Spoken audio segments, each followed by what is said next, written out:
Stranded ang ilang pasahero sa mga terminal matapos kanselahin ang ilang biyahe sa Mimaropa, Bicol Region, Visayas at Mindanao dahil sa bagyong Opo.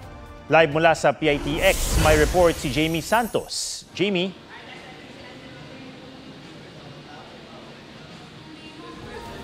Atom, ilang pasahero ang naapektuhan ng pagkakansela ng biyahe ng bus, eroplano at pantalan ngayong Huwebes.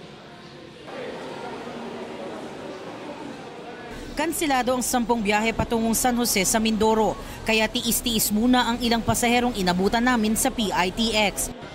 Hantayin po namin hanggat maganda po yung pan po ng dagat, kung ano po yung deklara ng Coast Guard, kung pwede na pong bumiyahe, yun na lang po yung pan. Dito na lang kayo dito na lang po.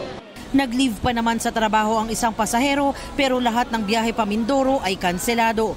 Ayun nga po, wala kaming budget. Tapos na. Tapos sinabi na sa amin na ano na nga daw.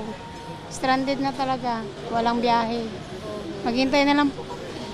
Sa Bicol Region, 8 biyahe ang naapektuhan kabilang ang Masbate, Tabaco City at Virac sa Catanduanes. Sa Visayas, nasa 7 biyahe ang hindi natuloy kabilang Ililuan, Iloilo City, Samar Leyte, Maasin, Lawang at Lawang, Giwan. Habang sa Mindanao, 3 biyahe patungong Davao at Tagum ang kanselado.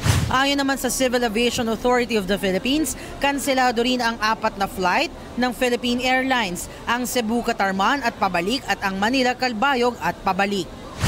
Sa Manila Northport, ilan sa mga biyahero ang naghintay na lamang sa terminal matapos makansela ang biyahe ng barko papuntang Iloilo, gaya ni Erwin Cerebo.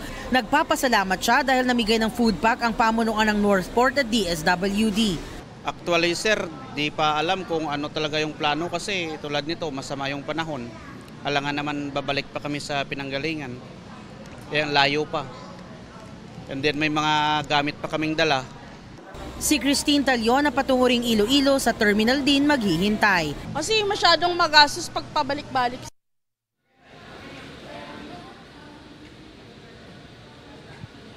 Atom, habang nagpapatuloy nga yung banta ng bagyong Opong, inaabisuhan ng publiko na bantayan ang anunsyo ng mga paliparan, terminal at mga paliparan. At yan ang latest mula rito sa PITX. Balik sa iyo, Atom.